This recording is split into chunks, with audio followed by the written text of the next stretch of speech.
Welcome to the Night Radio and Television Station. Here come to the news today. The resolution on tax exemption and reduction for many businesses and people affected by COVID-19 pandemic has just been issued.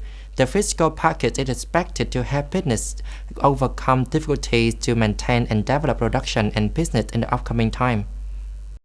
With the new resolution, businesses are entitled to a 30% reduction in plant rent, value-added tax, and corporate income tax. The estimated amount is about 500 million VND. Companies will have more cash flow to push businesses.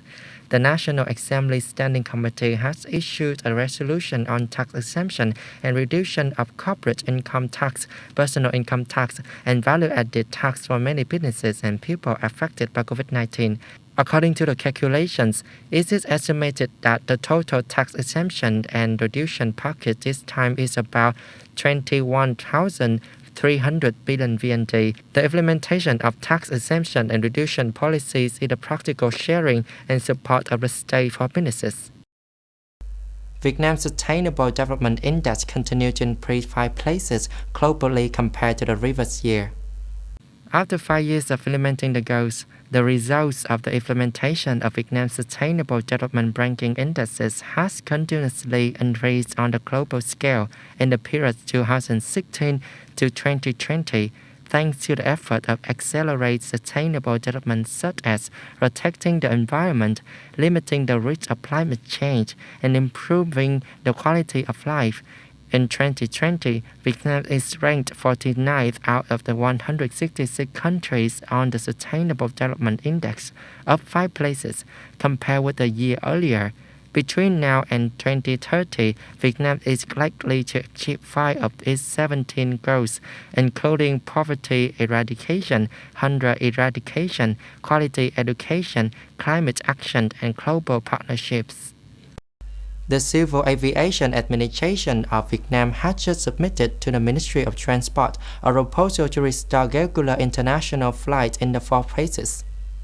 First, restore all-inclusive flights in the 4 quarters for Vietnamese citizens in parallel with organizing pilot flights to welcome international tourists to some localities.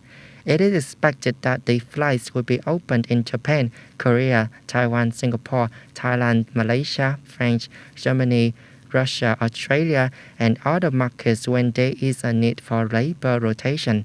Phase 2, from January 2022, proposes piloting regular flights only carrying passengers with certificates of having had a full dose of COVID-19 vaccine. Phase 3, expected from April 2022, depends on the vaccination process in Vietnam and assessment of the community immunity after vaccination. Phase 4, operating regular international flights on demand, and it is expected to apply from July 2022.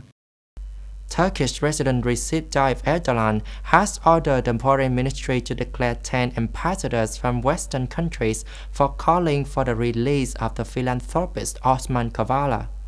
President Erdogan has directed the Turkish Foreign Ministry to expel 10 ambassadors, including the US, German, and French ambassadors, but did not announce the specific period of expulsion.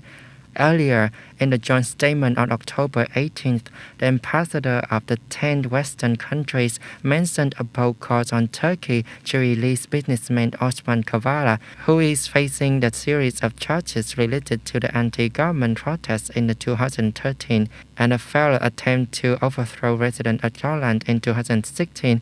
Mr. Kavala denied the charges and was detained for the past 4 years. The U.S. Special Envoy for North Korea Sun Kim arrived in South Korea on October 23rd amid rising tension over the Pyongyang recent missile test. Special Representative Sun Kim's visit came days after North Korea fired a new submarine-launched ballistic missile (SLBM), which prompted criticism from Washington and calls for return to talk aimed at denuclearizing the North in return for U.S. sanctions relief. During this visit, Mr. Sun Kim wished to achieve productive discussions with his South Korean counterpart. Pyongyang so far have rejected U.S. overtures, accusing the United States and South Korea of taking diplomacy while ratcheting up tensions with their own military activities. That's all on the news today. Thanks for watching it. Have a good time. Goodbye.